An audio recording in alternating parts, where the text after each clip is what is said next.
Now, if you were listening to Kids Club a few weeks ago, you'd have heard me say that I don't like snails. I don't like snails because they eat my plants, and I like growing plants because I like eating the things that come on the plants later in the year, like pumpkins, and I like eating cabbages. Well, snails like eating pumpkins and they like eating cabbages as well. So we have a bit of a battle between us.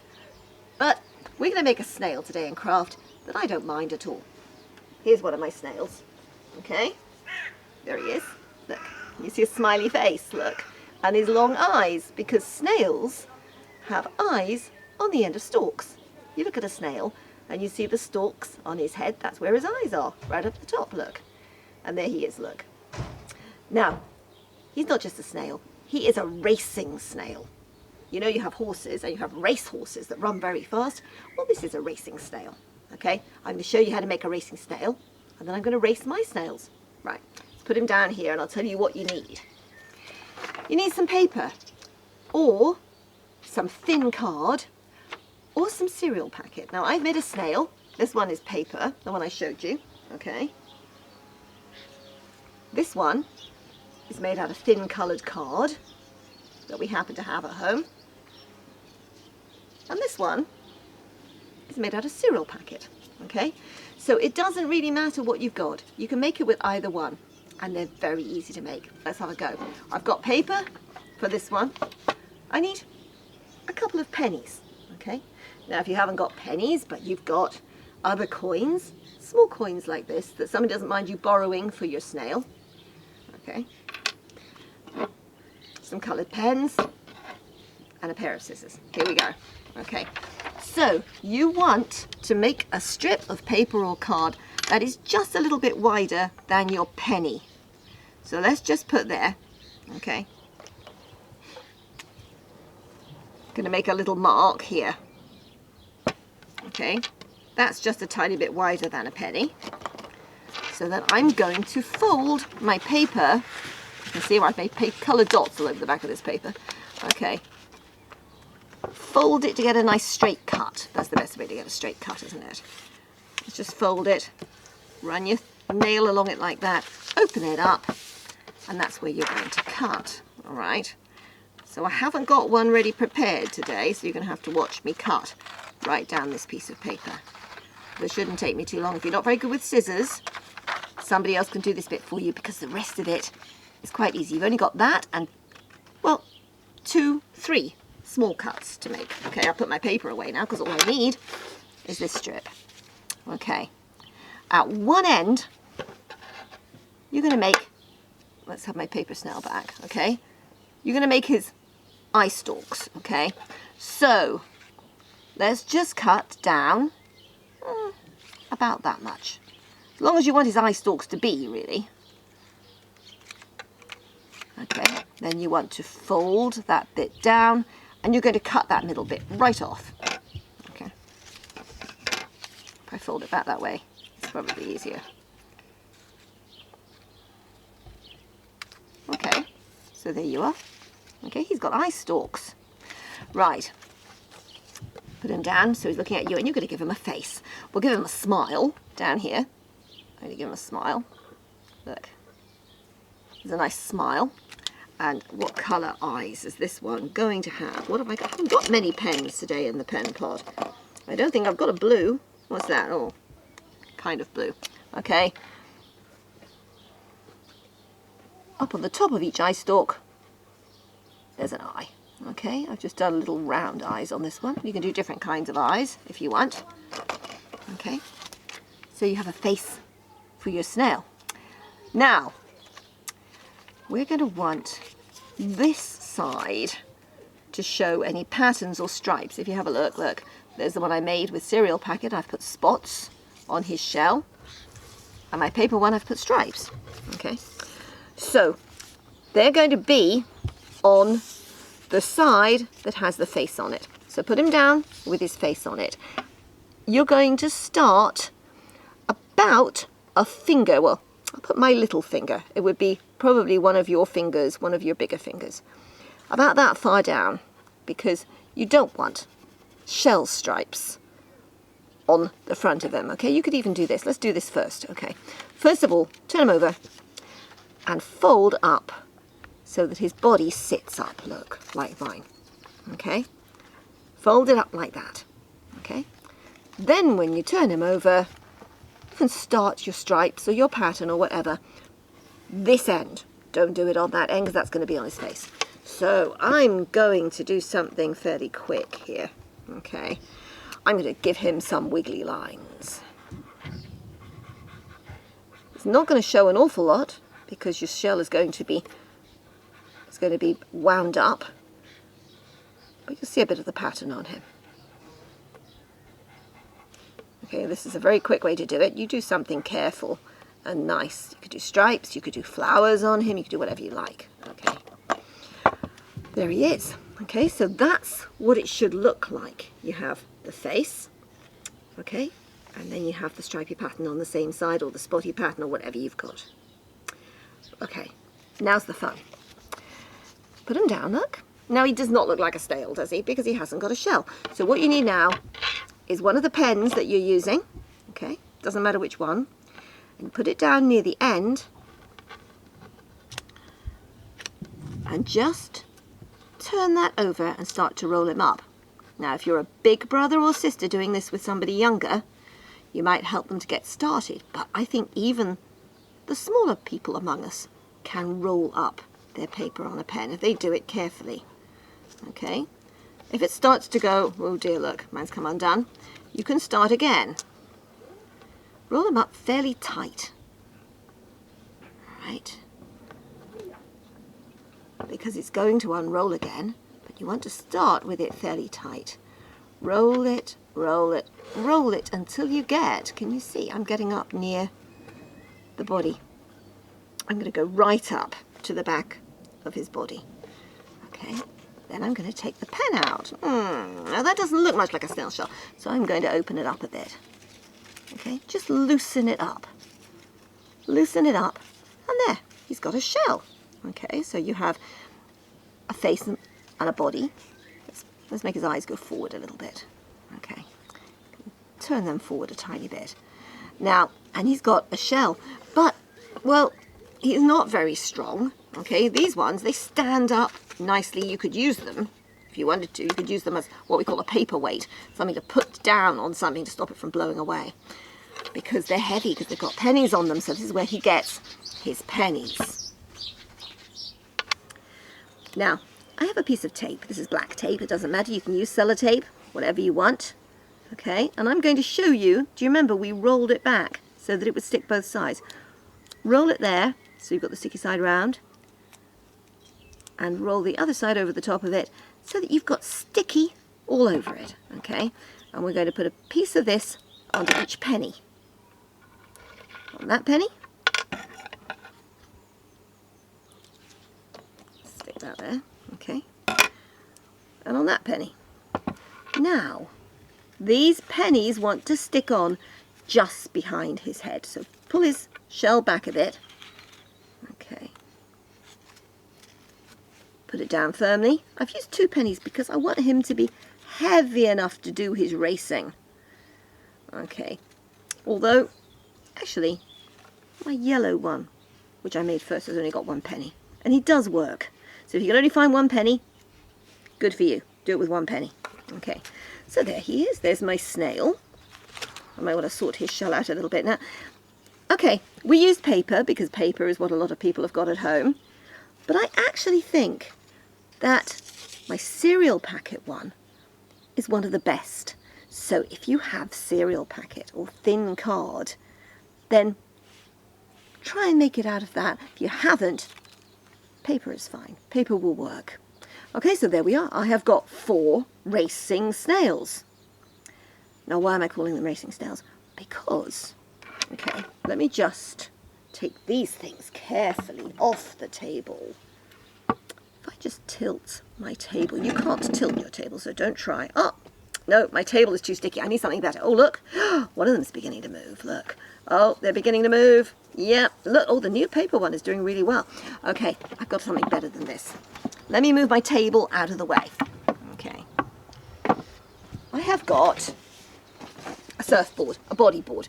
So I'm going to put my bodyboard, if Robert moves his foot, down there. Okay. I'm going to be careful with it because I don't want it to fall off. We're going to put it on something, rest on the end of my bench. That's a little bit steep, okay? They're going to go shooting down there. I want it a bit shallower than that. If I can, maybe, that's brilliant. We'll put it rested on Robert's foot. Right, and we're going to let's try Mr. New Snail first. Mr. New Snail, here he is when he gets to the slope. Is he going to race down it? Whoa, look at that. Okay, so what we want to do now is get him back, and we'll try him. I think it's a bit fair if he races against the other paper one. Should we try him against the other paper one? Okay, on your marks, get set, go. Whoa! Which one came off first? Did you see? No. Okay. Okay, let's try racing the card snails. Okay. These are the big guys. Okay, here they come. Ready, set, go! Oh! Mr. Cereal Packet Snail won. You have fun with your racing snails. If you haven't got a surfboard, a bodyboard, or something like that in your house, I expect you've got a big hard book. You can race snails down that. You can ask Mum or Dad, or whoever's looking after you, have you got something long and slopey and fairly smooth, or something I can make a slope out of? You have great fun with them, and take some pictures, won't you, so that we can see your snails having a race. Right, now it's time for singing. Do you remember last week, in the story of Gideon, Gideon said to the angel, if God's with us, how come the Midianites are coming in and stealing all our food and taking our animals away? How come our enemies are not being stopped? He said, where are the miracles that God used to do? We know a song about one of those miracles, don't we? One of those things that God had done for his people. And one of the things that Gideon would have been thinking about. How did Moses cross the Red Sea? How did he get across? Come on then, everyone sing. How did Moses cross the Red Sea? How did Moses cross the Red Sea? How did Moses cross the Red Sea? How did he get across? Did he sail? No, no. Did he row? No, no. Did he fly? No, no, no, no. Did he swim? No, no. Did he float? No, no. How did he get across? God blew with his wind, puff, puff, puff, puff. He blew just enough, nuff, nuff, nuff, nuff. And through the sea he made a path. That's how he got across. Right, are we ready for Jesus' Love is Very Wonderful? We have to do it this way round. Shh, very quiet. And then very fast. And then very beautifully. You ready? Jesus' love is very wonderful. Jesus' love is very wonderful. Jesus' love is very wonderful. Oh, wonderful love. So high, you can't get over it. So low, you can't get under it. So wide, you can't get round it. Oh, wonderful love. Now fast, come on. Jesus' love is very wonderful. Jesus' love is very wonderful. Jesus' love is very wonderful. Wonderful love. So high, you can't get over it. So low, you can't get under it. So wide, you can't get round it. A wonderful love. And now, as beautifully as we can do it, come on. Jesus' love is very wonderful. Jesus' love is very wonderful. Jesus' love is very wonderful. Oh, wonderful love. So high, you can't get over it. So low, you can't get under it. So wide, you can't get round it. Oh, wonderful love. So after a standing up one, let's have a sitting down one. But you're going to have to stamp your feet. Let's see if we can hear mine. Oh, that's not bad, is it? And those are Wellington boots. See if you can make a nice loud noise, whether you've got bare feet or slippers or shoes or even Wellington boots on. You ready for Ask, Ask, Ask? Ask, ask, ask, and it will be given you. Seek,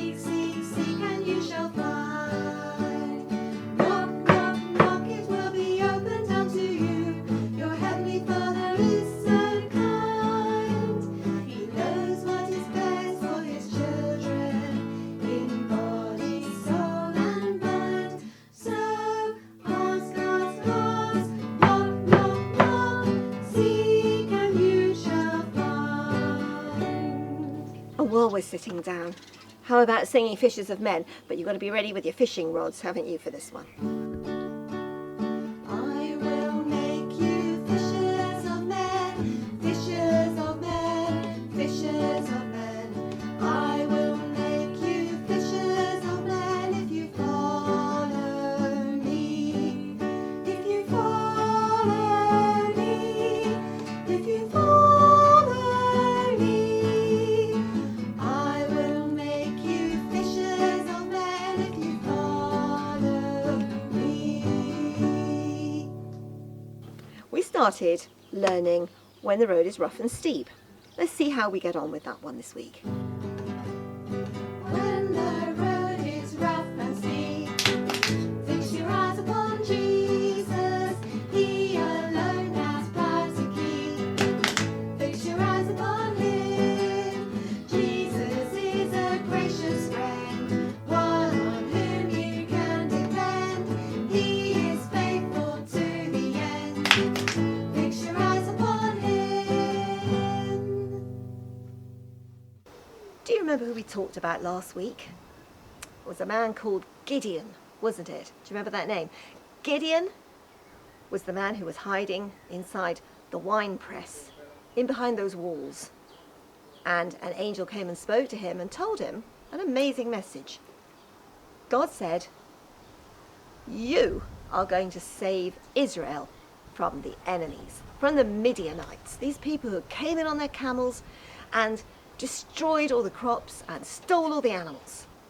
You are going to save Israel from the Midianites. So that was an amazing thing. I hope you remember the rest of the story. We're going to go on with the story today because before Gideon was going to be ready to go and serve God, to go and do this great thing, he was going to have to sort out something at home. Do you remember why the people of Israel were in so much trouble? Well, they'd turned away from God, hadn't they? They turned away from the real, living, holy, perfect God who'd taken care of them. The God who was kind and loving and slow to get angry. And they had begun to worship idols. And they really didn't care. They thought, as long as I've got a God, even if it's one I've made, then I'll be all right. But they were wrong, weren't they? Now, I suppose there were some people in Israel at the time who weren't worshipping idols. But the book of Judges doesn't tell us about any. So maybe they weren't. Even Gideon's own father, a man called Joash, had idols. And so I suppose their family worshipped these idols. Perhaps they also prayed to the real God. But you can't do that. Who remembers the 10 Commandments? What did God say? No other gods before me, and do not make an idol. But they did. And so back at home, on the hill, near his house, there were idols that belonged to Gideon's father. And the very same night when God had sent the angel to Gideon, he spoke to Gideon again, and he said, take the second best bull from your father's herd of cattle. The second best one, okay, not the best one, because that's your dad's best bull. Take the second one and go up to where the idols are that belong to your father. And this is what he had to do. Destroy the idols. You know what destroy means? It means completely wipe them out, spoil them, get rid of them, break them. Well, Gideon knew he couldn't do this on his own, so he chose 10 helpers from among the men who worked for their family. And he was too scared to go and do it in the daytime. This is the second person we've talked about recently who was too scared to go do something good in the daytime, isn't it? Well, he was too scared to do it in the daytime, so he waited for the night. And when it was dark, off went Gideon and his 10 helpers to destroy and break down the idols that belonged to his father. they did exactly what God told Gideon. They destroyed, there were two idols. There was a statue. I don't know what it was made of, maybe stone. I don't know. But it was a statue of a god called Baal. And next to it was a wooden statue or pole or even something carved in a tree. And it was called Asherah. Baal was a god. He wasn't a real god, of course, but he was a made-up god. And Asherah was a made-up goddess, a lady god. And they went and they destroyed the idol of Baal. They broke it up. I suppose that's why there were 10 of them. It'd be quite hard to break up a stone statue, wouldn't it, or whatever it was made of. And God also told Gideon, cut down the wooden one, cut it up, build a stone altar where the real God can be worshipped, put the pieces of the wooden idol on top and set fire to them, and kill the bull and put the bull on top to make a sacrifice to God, an offering to God.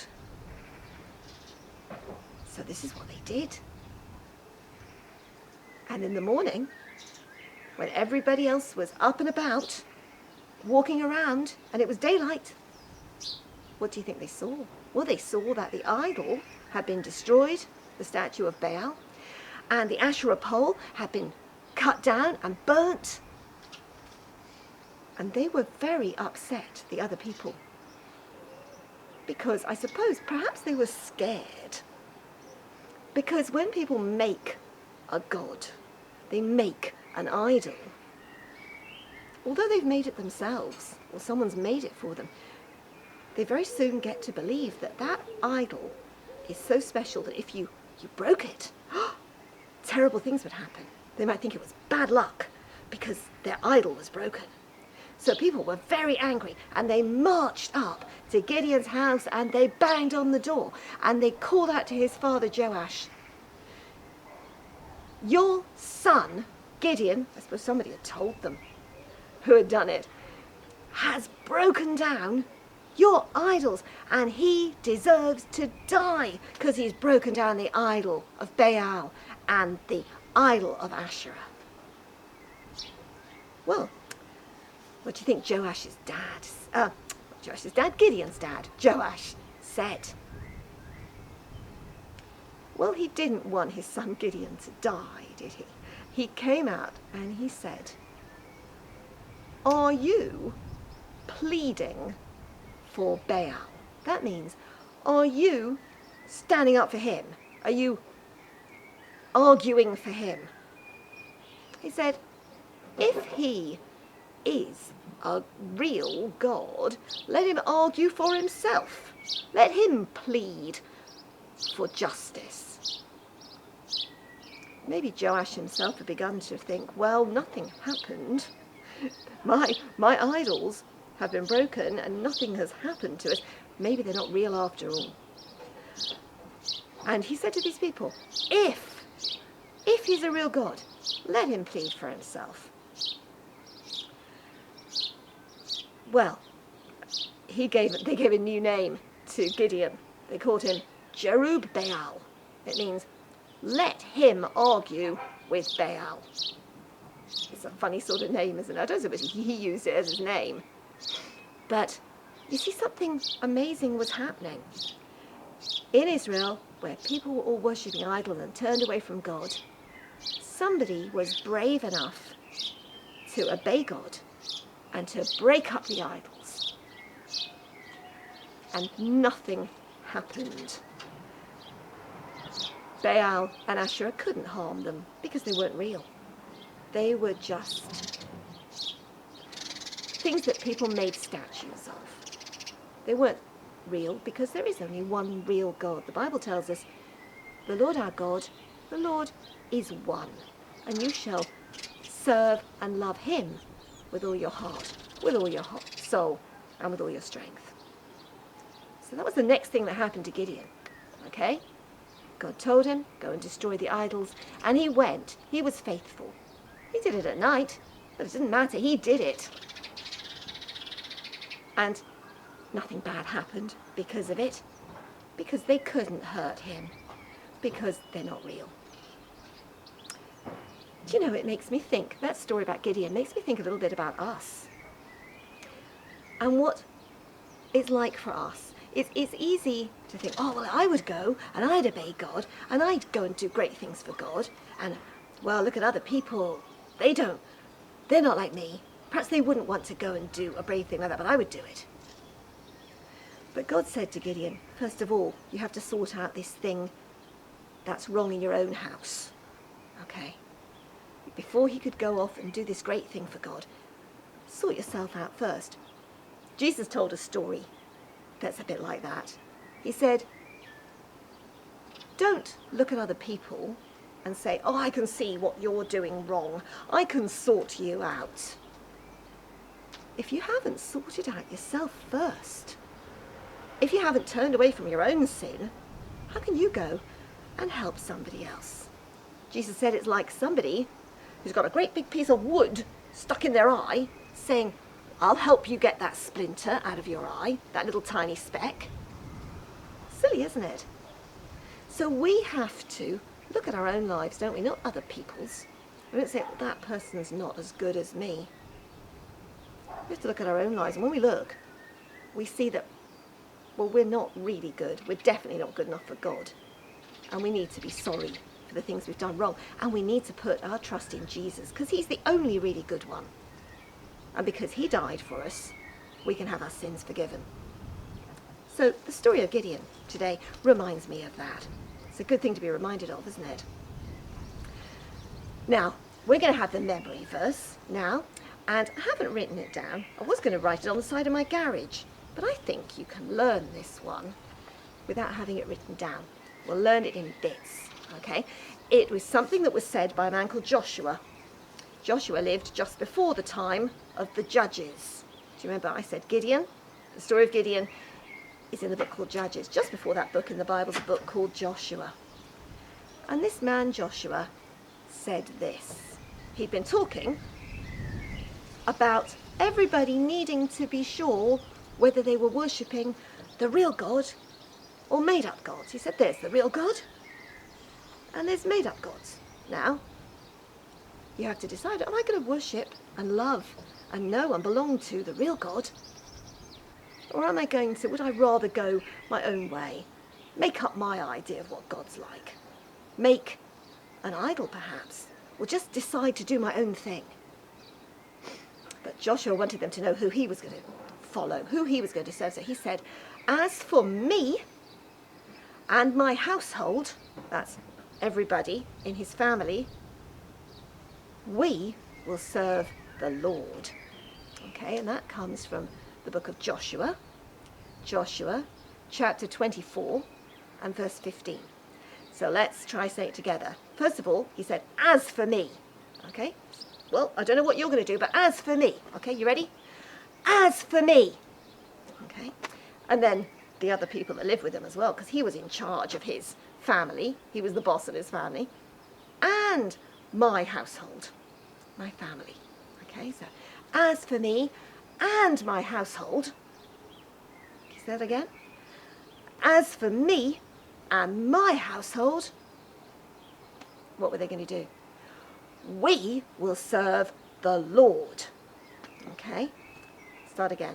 As for me and my household, we will serve the Lord. And where's it come from? Joshua 24 verse 15. Okay, that bit again. Joshua 24 verse 15. Let's say it one more time. As for me and my household, we will serve the Lord. Joshua 24 verse 15. Hello, welcome back to Game Time with me. It's very exciting to have you all here, and without further ado, let's get started. Today we're going to be playing a game I think you all know. A game that goes by the name of Fruit Salad. Now, quite simple rules really.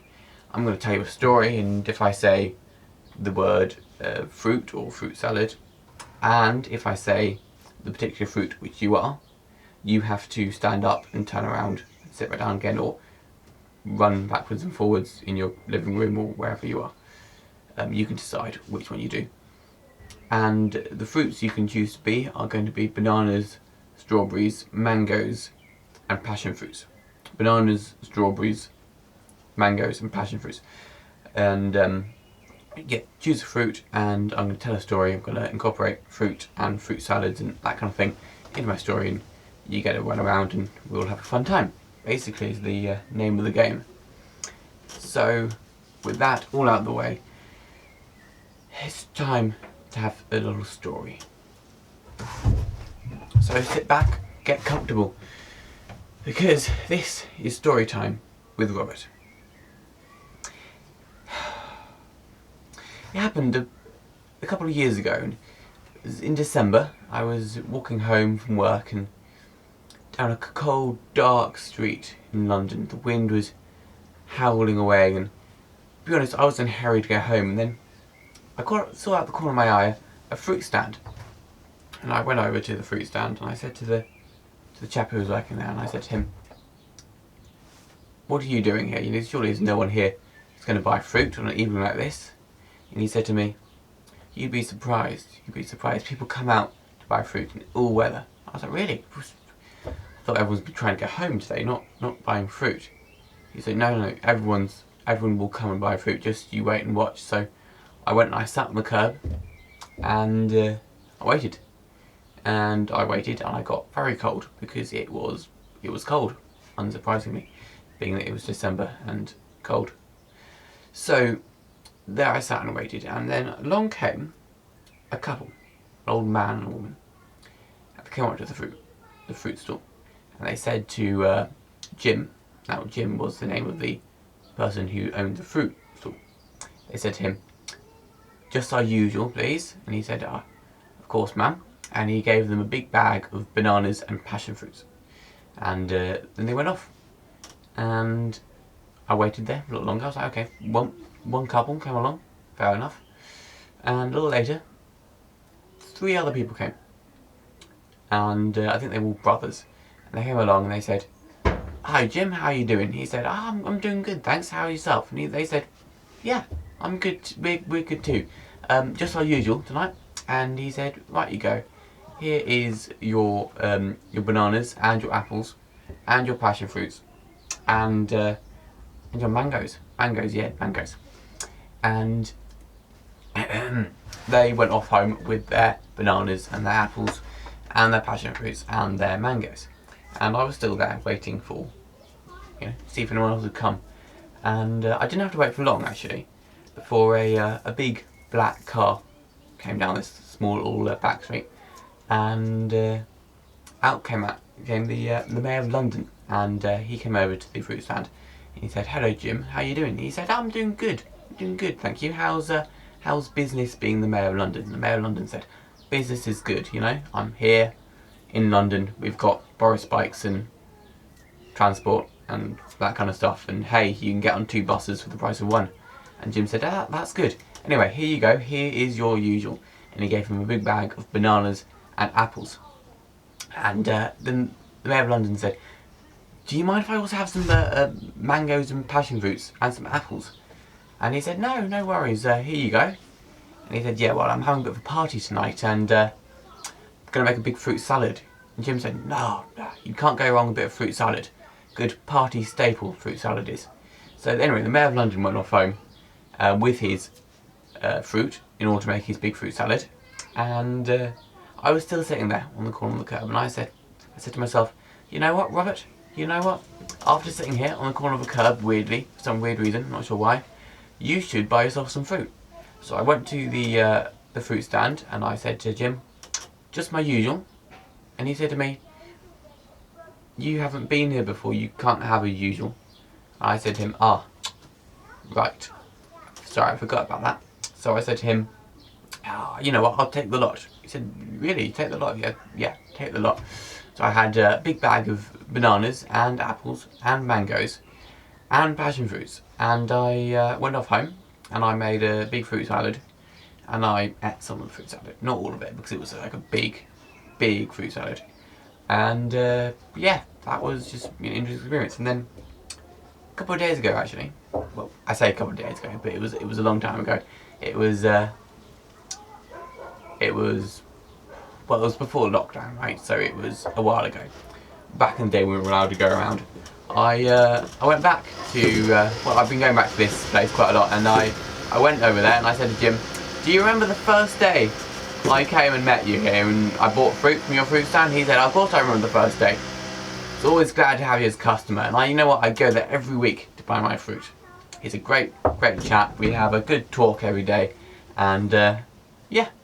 So yeah, that's my story about Jim and his fruit stand where he sells fruit and where I buy my fruit in order to make a fruit salad. Okay, so I'm going to leave you there for now because